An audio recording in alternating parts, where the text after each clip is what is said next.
ठंड में बिना कंबल के 4 एसी में चैन से सोने वाला ससुराल।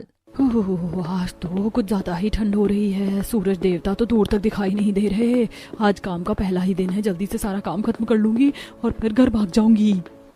आज ममता का काम का पहला दिन होता है। ठंड से कपकपाते हुए ममता जल्दी जल्दी कदम बढ़ाते हुए अपने घर नई पहुंचती है और सबसे पहले गैस पर चाय चढ़ा देती है। सुबह सुबह सभी को चाय दूंगी तो कितने खुश हो जाएंगे। ठंड के मौसम में गर्मा गर्म चाय, वो भी बिस्तर पर पीने का अलग ही मजा है। ममता चाय कप में छानती है और जैसे ही ट्रे लेकर घर की मालकिन माधवी के कमरे में जाती हैं तो माधवी अपने पति कमलेश के साथ बिना कंबल ओढ़े, वो भी 4 एसी चलाकर सो रही होती है। ठंड इतनी ज्यादा थी कि ममता के हाथ से चाय की ट्रे ही छूटकर नीचे गिर जाती है, जिसकी आवाज सुनकर कमलेश और माधवी एकदम घबरा कर उठते हैं। अरे ममता, तुम इतनी सुबह सुबह, और ये क्या, तुमने ट्रे क्यों नीचे गिरा दी? अरे पता है कितने महंगे कप थे, हो गया ना नुकसान। अरे कुछ बोलोगे भी या ऐसे ही खड़ी रहोगी? ठंड के मारे ममता के होंठ तक नहीं खुल पा रहे थे, जिसके चलते ममता अब जल्दी से कमरे के बाहर चली जाती है। ये देखकर कमलेश माधवी भी अब ममता के पीछे पीछे आते हैं। अरे ममता, क्या हुआ तुम्हें? इस तरह से वहाँ से भाग क्यों गई, जैसे कोई भूत देख लिया हो?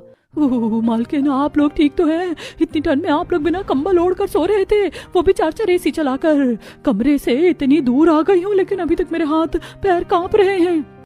सच में इस शहर के लोगों को बड़ी ठंड लगती है। तुम्हें पता है, हम पहले हिमाचल प्रदेश में रहते थे। वहाँ साल में 7 से 8 महीने तो कड़ाके की सर्दी ही पड़ती थी। अगर वहाँ तुम चली गई ना तो बिल्कुल बर्फ बन जाओगी। इतनी ठंड में रह रहकर हमें अब ठंड की आदत हो गई। यहाँ तो बिल्कुल भी ठंड नहीं है। अगर हम एसी बंद कर देंगे और कंबल ओढ़ लेंगे ना तो गर्मी से हमारी हालत खराब हो जाएगी।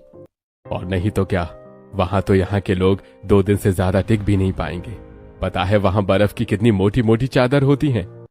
कमलेश और माधवी की ऐसी बातें सुनकर नौकरानी ममता को काफी ज्यादा हैरानी होती है, जिसके बाद अब ममता किचन में जाकर सबके लिए नाश्ते की तैयारी करने लगती है। नाश्ते के बाद ममता सबसे पहले हॉल की साफ सफाई का काम शुरू कर देती है।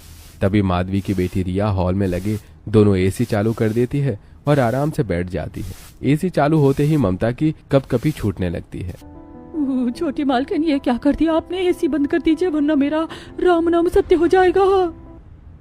अरे सिर्फ 18 पर तो चलाए एसी, इतने में ही तुम्हें ठंड लग रही है? मुझे देखो कैसे मेरे पसीने निकल रहे हैं। अब चुपचाप से काम करो, ऐसे एक्सक्यूज मत दो। यहाँ मेरी कपकपी नहीं बंद हो रही है और आप मुझे ताने दे रही है।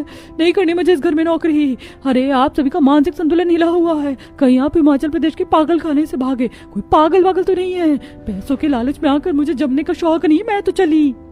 ममता नौकरी के पहले दिन ही नौकरी छोड़कर चली जाती है, जिसे देखकर ये इस महीने की चौथी नौकरानी है जो नौकरी के पहले दिन ही काम छोड़कर चली गई।